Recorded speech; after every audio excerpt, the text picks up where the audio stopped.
Era mi cumpleaños número 68, y me desperté sola aquella mañana de sábado. Fui a la cocina esperando encontrar a mi hijo Roberto, tal vez un café preparado, una nota, algo. Pero la casa estaba vacía y en silencio. Cuando lo llamé, su voz sonaba fría. «Mamá, tenemos que hablar. Llego en media hora». Mi corazón se aceleró. Algo estaba muy mal. Pero antes de continuar, suscríbete al canal y cuéntanos en los comentarios desde dónde nos ves. Nos encanta saber hasta dónde llegan nuestras historias. Abrí los ojos con ese silencio pesado que solo quien vive solo conoce. Pero yo no vivía sola. Al menos, no debería vivir sola. Mi hijo Roberto y mi nuera Daniela vivían conmigo en esa casa que construí ladrillo por ladrillo, sudor por sudor. Me levanté despacio, con las rodillas doliendo como siempre duelen a los 68 años, y fui a la cocina. Nada, ninguna nota, ningún café preparado, ningún feliz cumpleaños mamá garabateado en un papel. La casa estaba vacía, pero no silenciosa. Podía escuchar mi propio corazón rompiéndose. Llamé a Roberto. Tardó en contestar. ¿Aló? Su voz estaba fría, distante. «Hijo, hoy es mi cumpleaños. ¿Lo olvidaste?» Silencio del otro lado. Luego, un suspiro cansado. «Mamá, tenemos que hablar. Llego en media hora. Quédate ahí». ¿Que me quede ahí? ¿En mi propia casa? Sentí un escalofrío por la espalda, pero traté de apartar el mal presentimiento. Me bañé, me puse mi vestido azul, ese que mi difunto esposo, Miguel, decía que me hacía ver bonita. Peiné mi cabello blanco, que siempre mantuve limpio y arreglado, aunque no tuviera para quién arreglarme. Me puse un labial rosado. Al fin y al cabo, era mi cumpleaños, merecía sentirme bien. Cuando Roberto llegó, no vino solo. Daniela estaba con él. Ella nunca me miraba a los ojos. Ese día, tampoco lo hizo.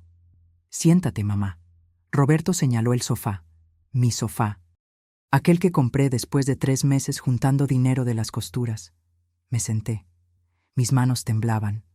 «Mamá, nosotros, Daniela y yo, necesitamos espacio». ¿Espacio? Siempre les di espacio. Comía en mi cuarto para no molestar. Salía de casa cuando querían recibir amigos. Vivía de puntillas dentro de mi propia casa. «¿Espacio cómo, hijo?» Fue Daniela quien respondió con esa voz afilada. «Doña María, usted tiene que entender que ahora somos nosotros dos aquí. Usted ya vivió su vida. Ahora es nuestro turno». Sentí el suelo desaparecer bajo mis pies. «Pero esta es mi casa». Roberto desvió la mirada. «Mamá, la casa ya está a mi nombre desde hace 2 años. Usted firmó la transferencia, ¿recuerda? El abogado dijo que era importante para facilitar las cosas. Yo firmé. Firmé porque mi hijo me lo pidió, porque dijo que era solo una formalidad, que siempre sería la dueña de esa casa, que era solo para organizar los documentos». Roberto, «Hijo, ¿me estás echando?» No respondió. Fue al pasillo y trajo 2 maletas. Mis maletas ya estaban listas. «Encontramos un lugar para usted. La tía Celia dijo que puede quedarse con ella unos días hasta que se organice». ¿Hasta que me organice? ¿Cómo iba a organizarme? Tenía 68 años. Viuda. Sin dinero ahorrado, porque todo lo que gané en la vida lo invertí en ese hijo que ahora me miraba como si fuera un mueble viejo que había que desechar. «Hijo, por favor». Las lágrimas cayeron. No pude contenerlas. Me arrodillé frente a él. Tomé sus manos, que estaban frías, tan frías. «Te crié sola. Trabajé de sol a sol para que nunca pasaras hambre. Construí esta casa para que tuvieras un techo. Pagué tu escuela, tu universidad. Yo...» «Mamá, basta. Estás haciendo un drama». Daniela puso los ojos en blanco. Roberto soltó mis manos. Tomó las maletas. «Ya pedí un Uber. Está en la puerta». Me levanté del suelo con dificultad. Mis piernas apenas me sostenían. Miré alrededor de esa casa. Cada rincón tenía mi historia. La pared de la sala que pinté sola. La ventana de la cocina donde veía a mi hijo jugar en el patio.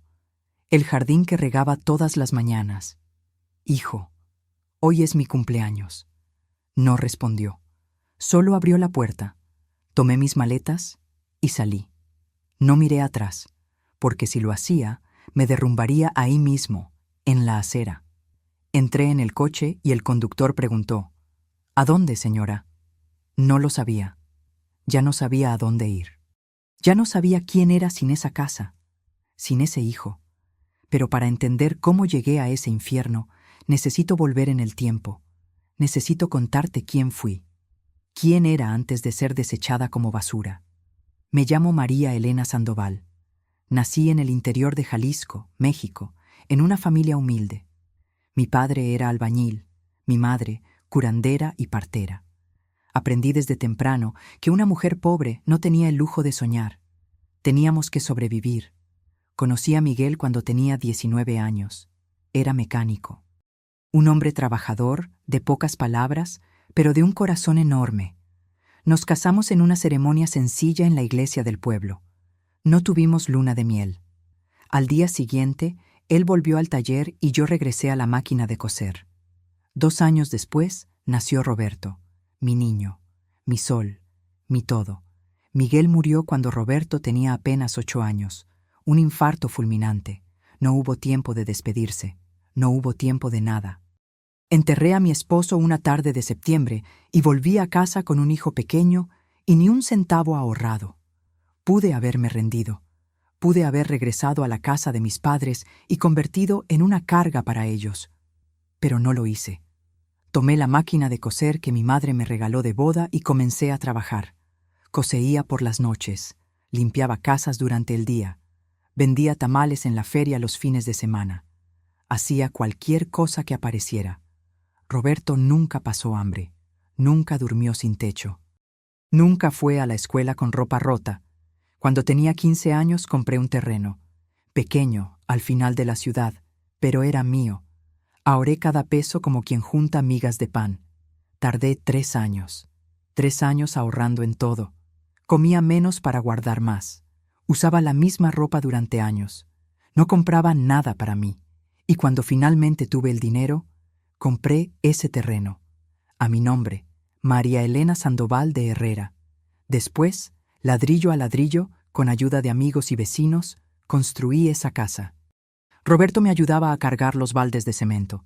Se quejaba, pero yo le decía: «Esto es nuestro, hijo. Algún día lo entenderás». Y lo entendió, o al menos eso creí. Pagué una escuela privada para él. Quería que tuviera lo que yo nunca tuve: estudio, futuro, dignidad. Se graduó en administración. Lloré el día de su graduación. Lloré de orgullo. Lloré porque pensé: lo logré, Miguel. Nuestro hijo es alguien. Cuando Roberto conoció a Daniela, la acepté de todo corazón. Ella venía de una familia de clase media.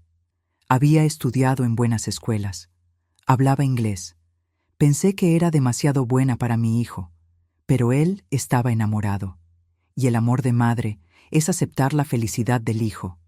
En la boda di todo lo que pude. Pagué el banquete. Ayudé con el vestido. Hice los recuerdos a mano. Daniela ni siquiera me dio las gracias, pero no me importó. Solo quería que mi hijo fuera feliz. Después de casarse, se fueron a vivir conmigo. «Solo hasta que nos estabilicemos, mamá», decía Roberto. Me encantó la idea. Pensaba: tendré a mi hijo cerca de mí siempre. Pero las cosas comenzaron a cambiar. Daniela se quejaba de todo: que la casa era pequeña, que la decoración era vieja, que el barrio era humilde, que yo hablaba demasiado alto, que cocinaba con mucho ajo, que ocupaba espacio. Roberto también empezó a cambiar. Dejó de abrazarme, dejó de preguntarme cómo estaba, dejó de sentarse conmigo a tomar café. Siempre estaba ocupado, siempre con prisa, siempre con Daniela susurrándole al oído. Y cuando ella sugirió que yo pasara la casa al nombre de Roberto para facilitar si algo llegaba a pasar, mi hijo vino a hablarme con ese tono cariñoso que conocía desde que era niño. «Mamá, es solo una formalidad. Sabes que esta casa es tuya. Pero si te pasa algo, será más fácil para mí resolver las cosas. Es solo para organizar los papeles». Y firmé, porque confiaba, porque era mi hijo. Porque una madre nunca imagina que el hijo que crió, que alimentó, que amó con cada fibra de su ser, un día pueda quitarle el suelo bajo los pies. Y ahora, a los 68 años, el día de mi cumpleaños, iba en un coche de Uber rumbo a la casa de mi hermana Celia, sin casa, sin suelo, sin nada, solo con 2 maletas y un corazón roto en 1000 pedazos. La casa de mi hermana Celia estaba al otro lado de la ciudad. Una casa sencilla, pintada de amarillo descolorido, con un pequeño jardín al frente donde cultivaba rosas y albahaca. Cuando llegué con mis 2 maletas, abrió la puerta y no tuvo que preguntar nada. Solo me abrazó. «¡Ay, manita!», susurró en mi oído, y me derrumbé ahí mismo en sus brazos. Lloré como no lo hacía desde el día en que enterré a Miguel. Lloré hasta quedarme sin lágrimas, hasta sentir mi cuerpo completamente vacío. Celia me llevó al cuartito del fondo. Era pequeño, con una cama individual contra la pared, un armario viejo y una ventana que daba al patio. No era mi casa, no era mi lugar, pero era todo lo que tenía ahora. «Quédate el tiempo que necesites, María Elena. Sabes que esta casa también es tuya», dijo Celia, tomándome la mano. Pero yo sabía la verdad. Era una carga, un estorbo, una vieja sin casa, sin dinero, sin dignidad. Pasé los primeros días en la cama. No tenía fuerzas para levantarme, no tenía ganas de comer. Celia traía comida, pero apenas la tocaba. Mi cuerpo estaba ahí, pero mi alma se había quedado en esa casa que construí con mis propias manos. Por las noches, miraba el techo, repasando cada momento. ¿En qué me equivoqué? ¿Qué hice mal para merecer esto? Le di todo a ese muchacho, todo, y él me tiró como basura. Una semana después, Celia entró al cuarto con una taza de té de manzanilla. «María Elena, tienes que reaccionar. Esto no es vida». «Ya no tengo vida, Celia. Mi hijo me quitó todo». «Te quitó la casa, no te quitó a ti». Pero sentía que sí. Me miraba al espejo y ya no reconocía a esa mujer. Cabellos blancos despeinados, ojos hundidos e hinchados de tanto llorar, piel pálida. Había envejecido 10 años en una semana. Intenté llamar a Roberto. 3 veces. No respondió. Le mandé mensajes. Ninguna respuesta. Era como si me hubiera muerto para él. Daniela publicaba fotos en la casa. Mi casa. Había cambiado todo. Pintado las paredes de gris. Colocado muebles modernos. Arrancado mi jardín para hacer un área gourmet. Cada foto era una puñalada en el pecho. «¿Por qué miras eso, manita? Te estás torturando». Celia tomó mi celular de mis manos. «Necesito ver, necesito entender». «¿Entender qué? ¿Que tu hijo es un desagradecido? ¿Que esa mujer es una víbora? Ya lo sabes». Pero no podía aceptarlo. No podía aceptar que el niño que cargué en brazos, que arrullé cuando estaba enfermo, que protegí de todo y de todos, se hubiera convertido en eso. Pasó un mes. Estaba decayendo. Comía poco, dormía mal, vivía en automático. Celia estaba preocupada. «María Elena, tienes que salir de esta casa. ¿Vienes conmigo al mercado? Caminemos un poco». No quería que la gente me viera así. No quería escuchar: «¡Ay, doña María, qué delgada está!» o «Supe lo de su hijo». No soportaba la lástima. No soportaba las miradas de compasión. Pero Celia insistió. Y fui. Fue en el mercado donde la vi, Daniela. Estaba en un puesto de ropa, probándose un vestido caro, riendo a carcajadas con sus amigas. Riendo, como si nada hubiera pasado, como si no hubiera destruido mi vida. Cuando me vio, su sonrisa desapareció. Por un segundo, nuestras miradas se cruzaron. Esperé no sé qué. ¿Una disculpa? ¿Una señal de arrepentimiento? Pero simplemente giró el rostro y siguió conversando con sus amigas, como si yo fuera invisible. Volví a la casa de Celia temblando. No de frío, de rabia. Una rabia que nunca había sentido antes. Una rabia que quemaba por dentro. Esa noche no pude dormir. Me quedé mirando el techo, pensando, ¿iba a pasar el resto de mi vida así? ¿Escondida? ¿Avergonzada? ¿Esperando migajas de cariño de un hijo que me olvidó? No. Algo dentro de mí empezó a despertar. Una voz pequeña pero firme. Levántate, María Elena. Levántate. A la mañana siguiente, le pedí a Celia que me ayudara a buscar mis cosas. Había guardado unas cajas en el depósito de su casa hacía años. Documentos viejos, fotos, recuerdos. ¿Qué estás buscando?, preguntó Celia.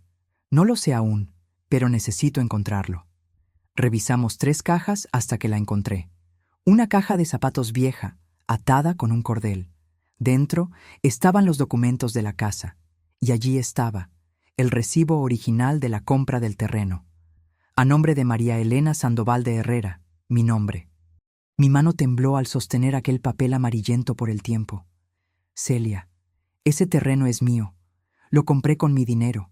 Yo construí esa casa. ¿Pero no lo pasaste al nombre de Roberto? Pasé la casa, no el terreno. Y entonces lo vi. En el fondo de la caja había otra cosa, una carta, escrita a mano, con la letra de Miguel. La abrí con cuidado. El papel estaba frágil, casi deshaciéndose. Mi querida Elena, si estás leyendo esto, es porque ya no estoy contigo. Quiero que sepas que todo lo que construimos fue con tu esfuerzo, con tu fuerza, con tu fe. Eres la mujer más fuerte que he conocido. Si algún día te sientes perdida, recuerda, nunca necesitaste de nadie para ser grande. Ya lo eres. Cuida de nuestro Roberto, pero nunca olvides cuidar de ti también. Te amaré por siempre. Miguel. Las lágrimas cayeron sobre la carta, pero esta vez no eran lágrimas de tristeza, eran lágrimas de despertar. Celia, necesito un abogado. Mi hermana me miró sorprendida. ¿Vas a pelear con tu hijo? No, voy a pelear por mí.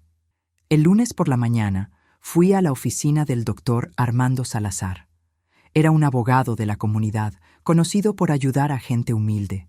Lo conocía de la iglesia.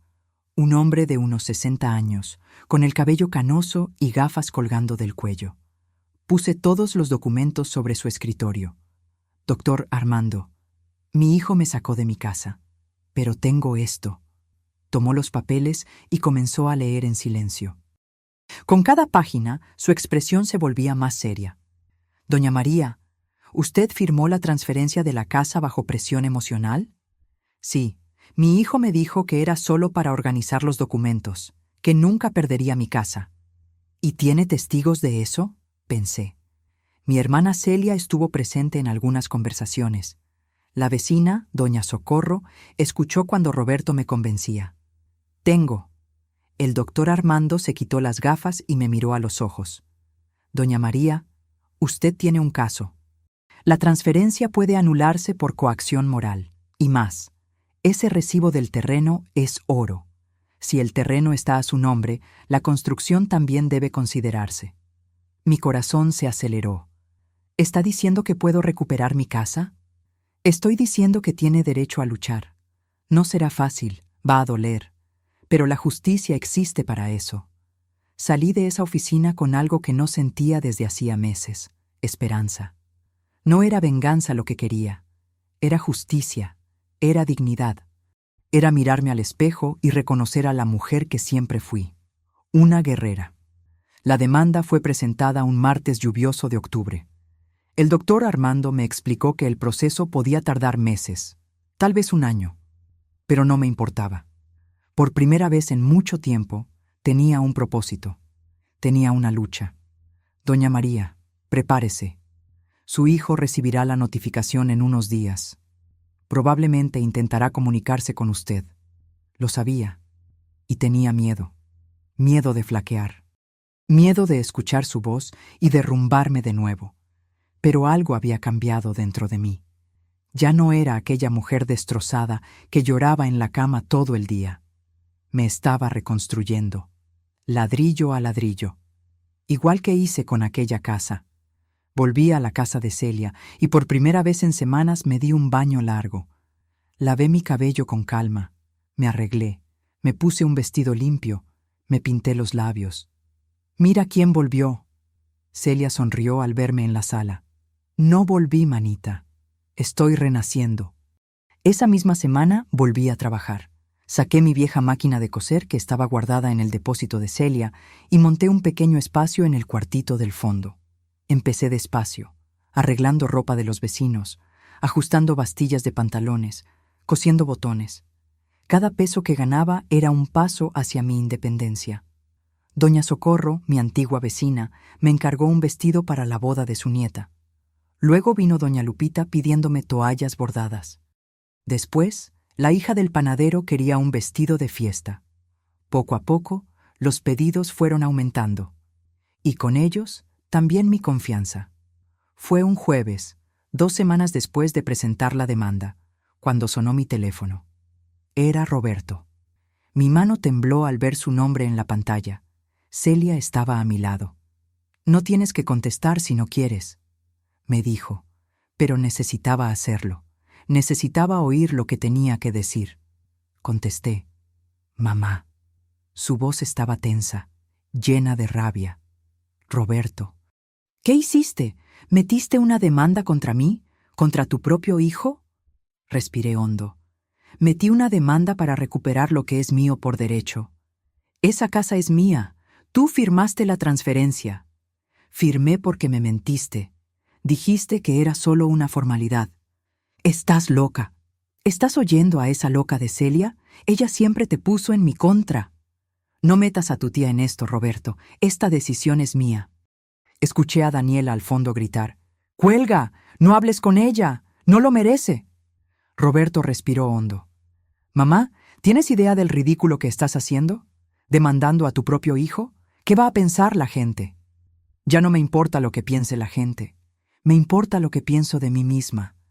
Estás cometiendo un error. Vas a perder. Y te vas a quedar sin nada». «Ya estoy sin nada, Roberto. Tú te encargaste de eso». Hubo un largo silencio. «Mamá, soy tu hijo. Y yo soy tu madre. La madre que te crió sola, que trabajó hasta que las manos sangraran para que nunca pasaras hambre, que construyó esa casa pensando en ti. Y tú me echaste como basura, el día de mi cumpleaños». Mi voz no tembló. No lloré. Estaba firme. «Si tuvieras un poco de amor por mí, no lo habrías hecho. Pero lo hiciste. Así que ahora enfrenta las consecuencias. Te vas a arrepentir, mamá». «No, Roberto, quien se va a arrepentir eres tú». Y colgué. Mis manos temblaban, pero no de miedo, de liberación. Celia me abrazó. «Fuiste una leona, manita. Fui una madre que finalmente aprendió a respetarse». Los meses siguientes fueron difíciles, pero transformadores. Me levantaba temprano todos los días. Coseía hasta el mediodía. Por la tarde, iba al grupo de oración de la iglesia. Allí conocí a otras mujeres.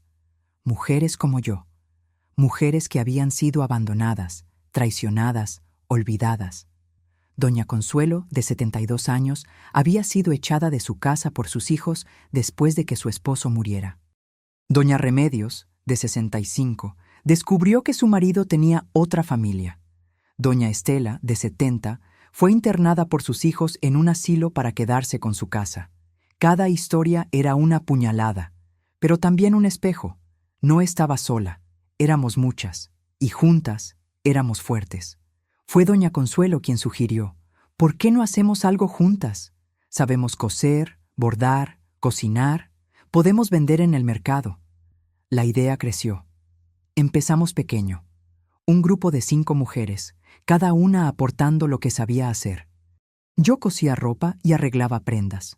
Doña Consuelo bordaba toallas y sábanas. Doña Remedios cocinaba tamales y atole.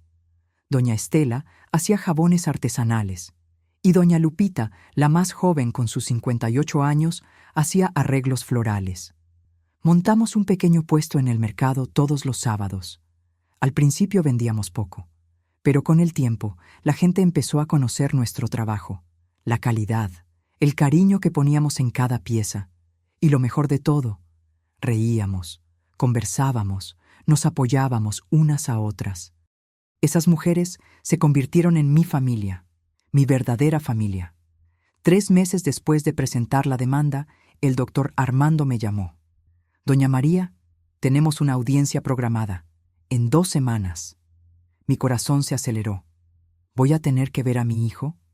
Sí, él y su esposa estarán presentes, pero usted no estará sola. Yo estaré a su lado. Pasé esas 2 semanas entre ansiedad y determinación.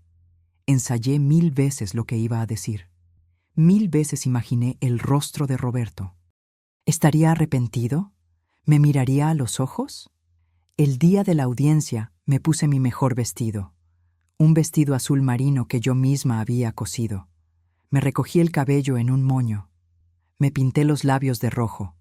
No por vanidad, por dignidad. Celia fue conmigo. Me sostuvo la mano todo el tiempo. Cuando entré a la sala y vi a Roberto sentado junto a Daniela, mi corazón se apretó. Estaba más delgado, con ojeras. Parecía cansado. Daniela, en cambio, estaba impecable. Cabello arreglado. Maquillaje perfecto. Ropa cara. Me miró con desprecio. Roberto evitó mirarme. El juez entró, un hombre de unos 55 años, de aspecto serio. Buenos días. Estamos aquí para analizar el caso de anulación de transferencia de propiedad interpuesto por la señora María Elena Sandoval de Herrera contra el señor Roberto Herrera Sandoval. El doctor Armando presentó los documentos. El recibo original del terreno. Los testigos que confirmaron que la transferencia fue hecha bajo presión. La carta de mi difunto esposo. El abogado de Roberto intentó argumentar que la transferencia fue legítima, que yo estaba en pleno juicio, que no hubo coacción. Pero cuando el juez preguntó, «Señor Roberto, ¿por qué su madre fue desalojada de la casa inmediatamente después de la transferencia?», él tartamudeó. Nosotros, necesitábamos espacio. ¿Espacio? ¿La señora vivía en la casa que ella misma construyó y usted la echó? Daniela intervino. Meritísimo, con todo respeto, esa casa estaba causando conflictos en nuestro matrimonio. Doña María es una persona difícil de convivir. No aguanté. Me levanté. Meritísimo. ¿Puedo hablar? El juez asintió. No soy una persona difícil.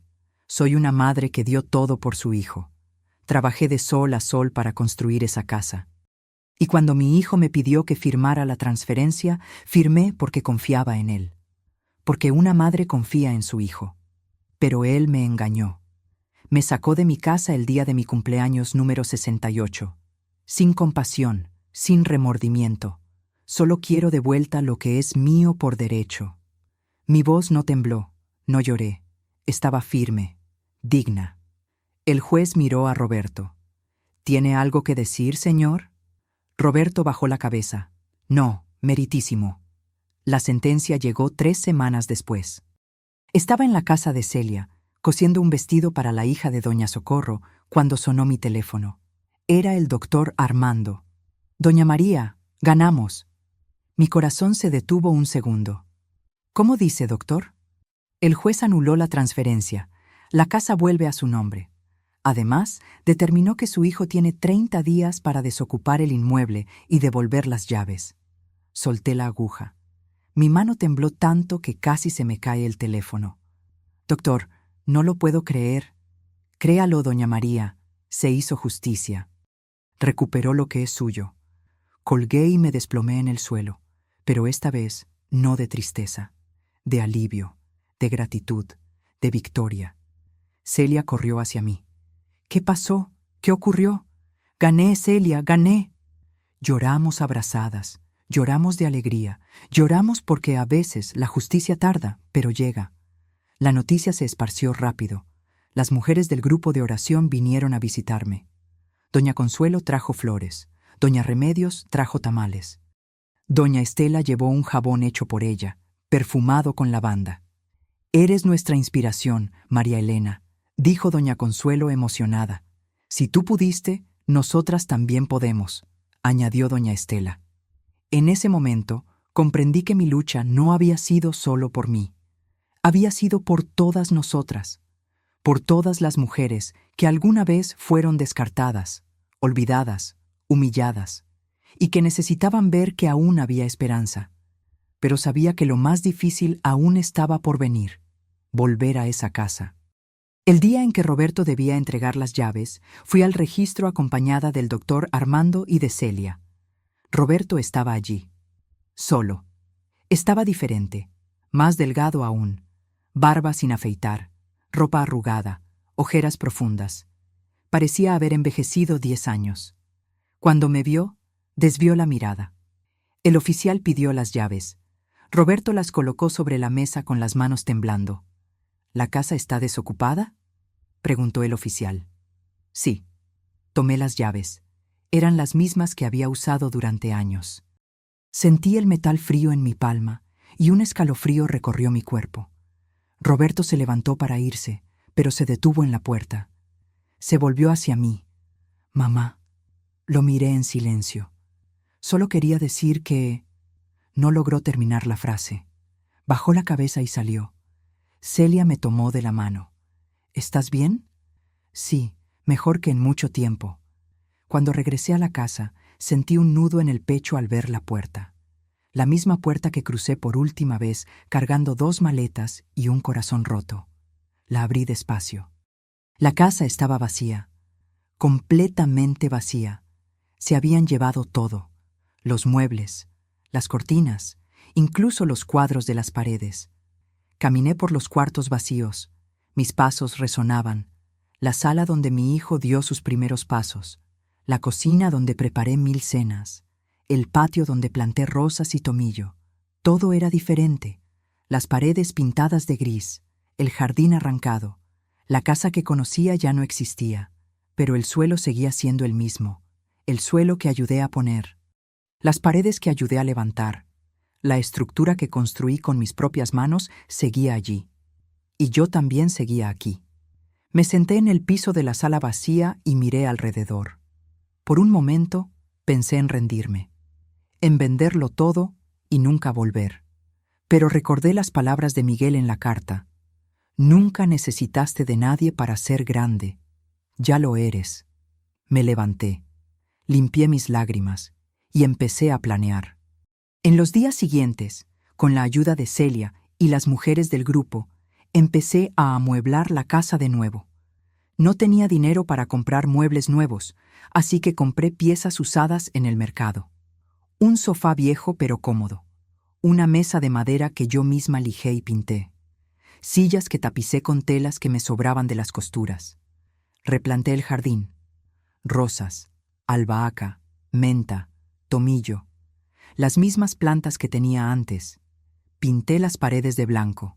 Blanco limpio, blanco nuevo, blanco renacimiento. Y monté un pequeño taller de costura en la sala, con mi máquina, mis telas, mis sueños. 2 semanas después, la casa estaba lista. No era la misma casa de antes, era mejor, porque ahora sí era verdaderamente mía. Fue una tarde de sábado, mientras regaba el jardín, cuando él apareció. Roberto. Estaba en la acera, parado, mirándome. Parecía un fantasma. Apagué la manguera y lo miré. «Mamá, ¿puedo hablar contigo?» Respiré hondo. «Entra». Entró despacio, mirando a su alrededor. Vio la casa sencilla pero arreglada. Vio el taller, vio las plantas en el jardín. «La casa está bonita», dijo con la voz temblorosa. «Gracias». Silencio.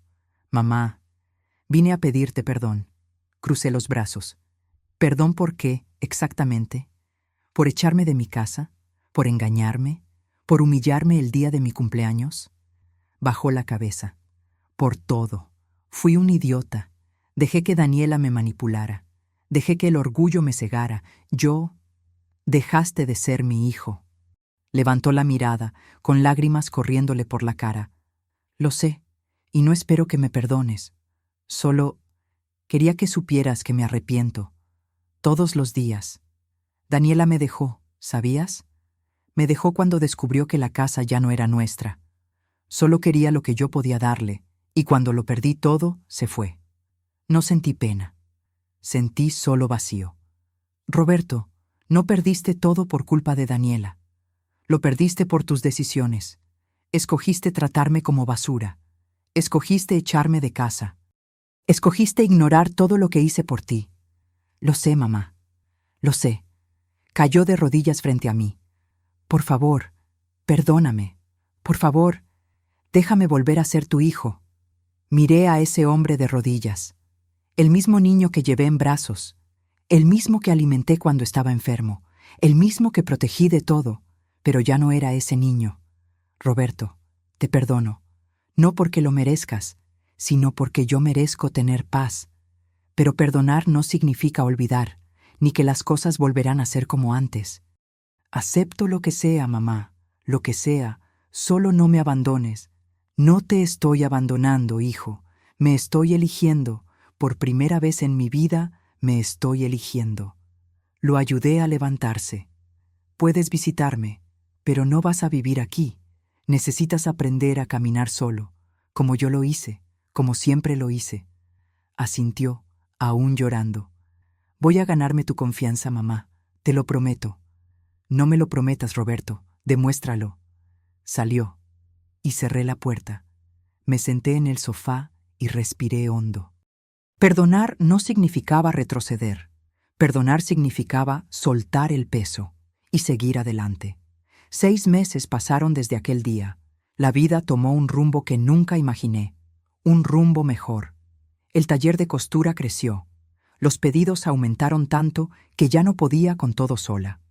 Fue entonces cuando las mujeres del grupo sugirieron, ¿y si trabajamos juntas? Y eso hicimos. Transformamos mi sala en una pequeña cooperativa, cada una con su especialidad. Yo cosía y arreglaba ropa. Doña Consuelo bordaba. Doña Remedios cocinaba para vender en el mercado. Doña Estela hacía sus jabones. Doña Lupita cuidaba los arreglos florales. Dividíamos las ganancias por igual. Y más que dinero, compartíamos historias, risas, lágrimas y fuerza.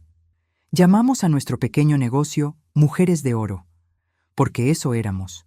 Mujeres que habían sido descartadas, pero que valían oro. Hicimos un cartel y lo pusimos en la puerta de mi casa.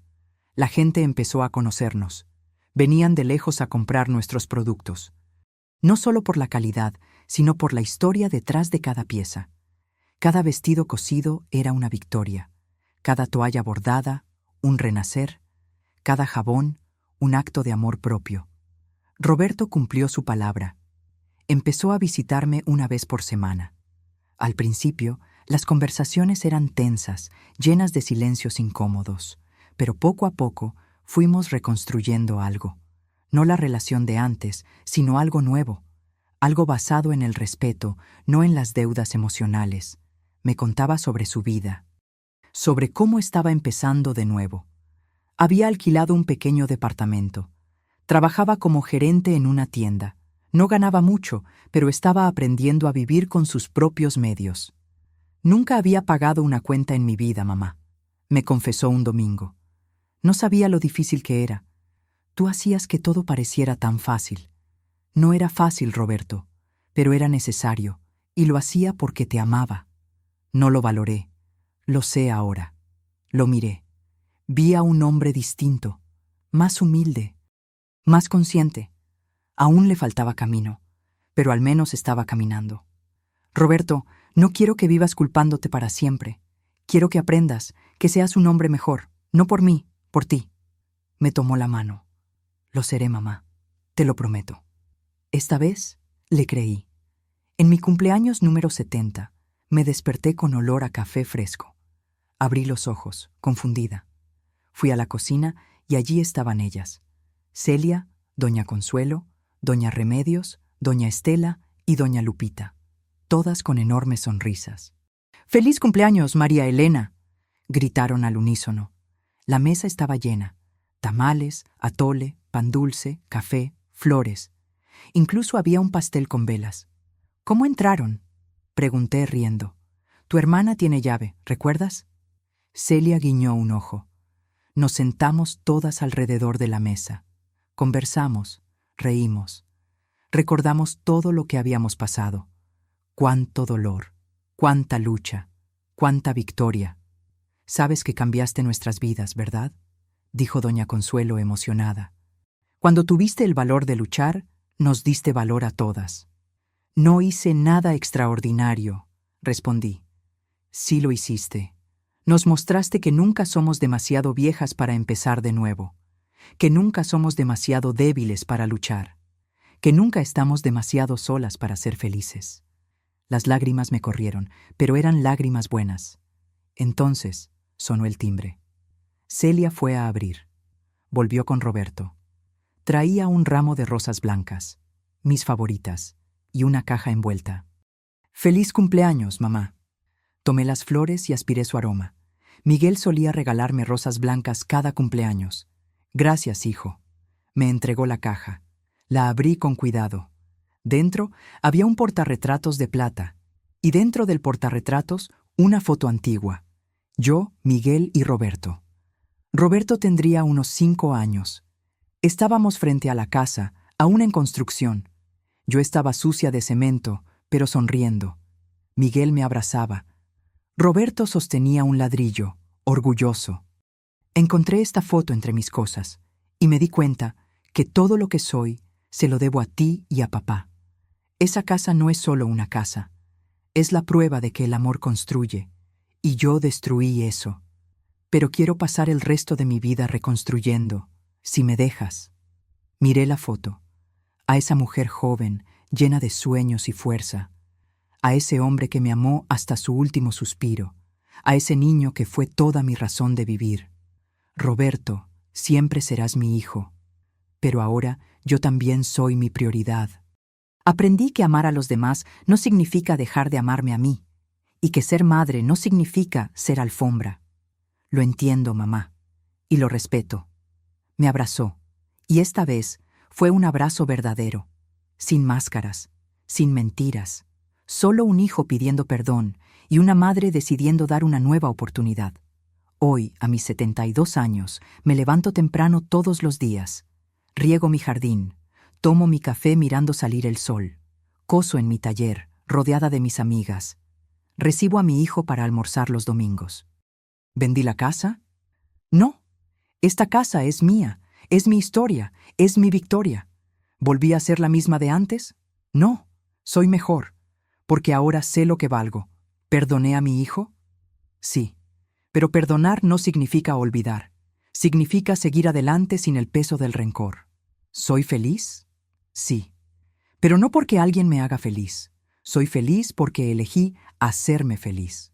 Aprendí que la vida puede quitarte todo, la casa, el dinero, las personas, pero no puede quitarte tu esencia, tu fuerza, tu dignidad.